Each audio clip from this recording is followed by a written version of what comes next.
Servus, hallo liebe Freundinnen und Freunde, Bernd hier. In diesem Video möchte ich euch ein Update zu einer recht großen Dendrobium geben, denn am 14. November letzten Jahres 2021 habe ich das Dendrobium delicatum in ein Orchitop mit Colomi eingepflanzt, wie ihr hier sehen könnt. Und die Pflanze ist momentan am Blühen.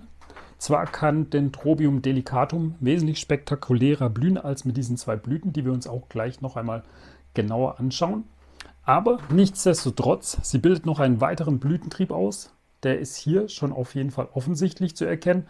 Und an den anderen Trieben entstehen aktuell auch neue Blütentriebe. Und das ist ein gutes Zeichen, denn dieses Dendrobium möchte kühl kultiviert werden.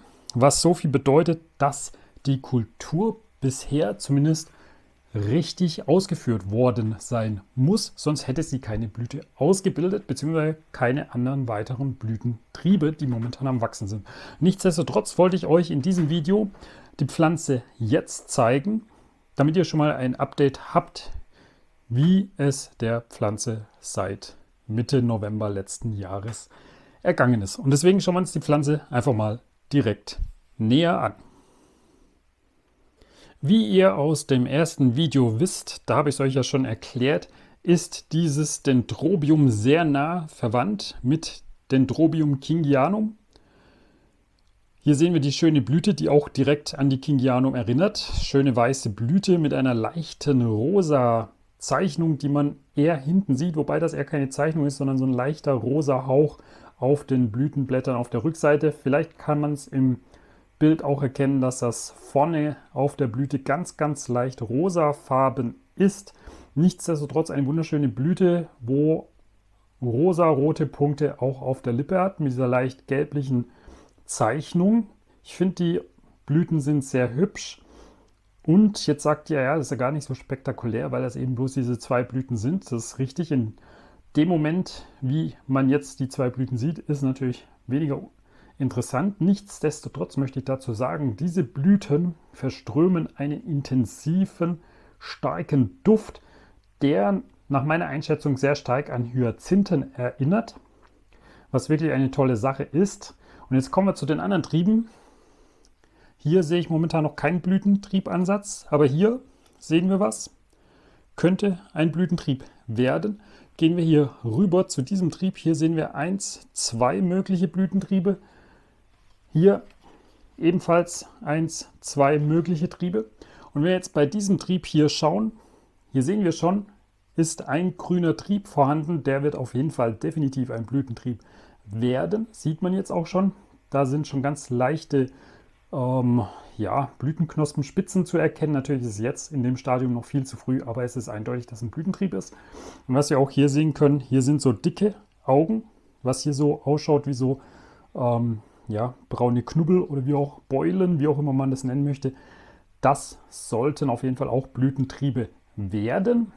Jetzt hier auch ganz interessant an diesem Trieb, wenn wir jetzt hier näher rangehen, sehen wir schon, hier wird wahrscheinlich ein neuer Seitentrieb gebildet, also ein Neutrieb, ein Ableger.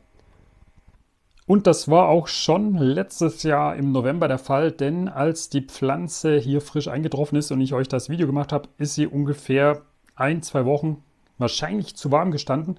Und ihr seht, hier ist so ein Ableger, nenne ich es jetzt mal. Ich hole ihn mal kurz hier aus dem Glas raus.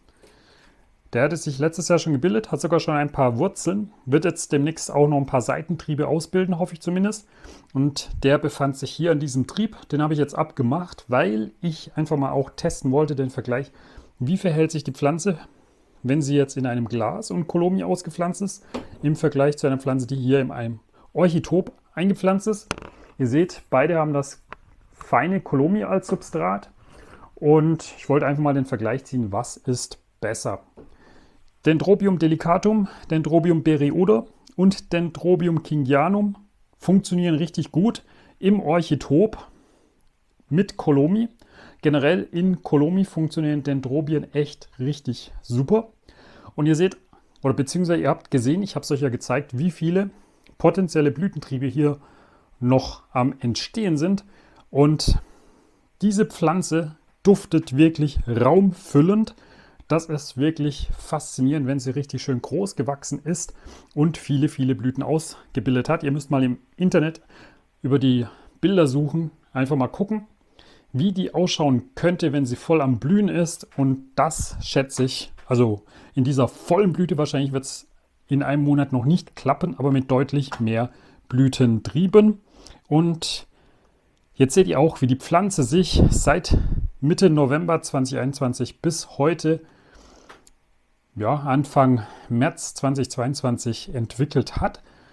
Viele Blütentriebe stehen an, Pflanze hat sich gut gemacht. Das heißt, bisher war die Kultur, die kühle Kultur, die sie voraussetzt, dass sie eben auch blüht und nicht so viele Neutriebe ausbildet, ganz gut funktioniert. Wahrscheinlich wegen des einen Blütentriebs, der sich jetzt hier unten bildet und der sich letztes Mal gebildet hatte, nämlich der hier, den wir hier haben, könnte sie auch noch deutlich kühler stehen. Aber bisher schaut es auch ganz gut aus, dass aus diesen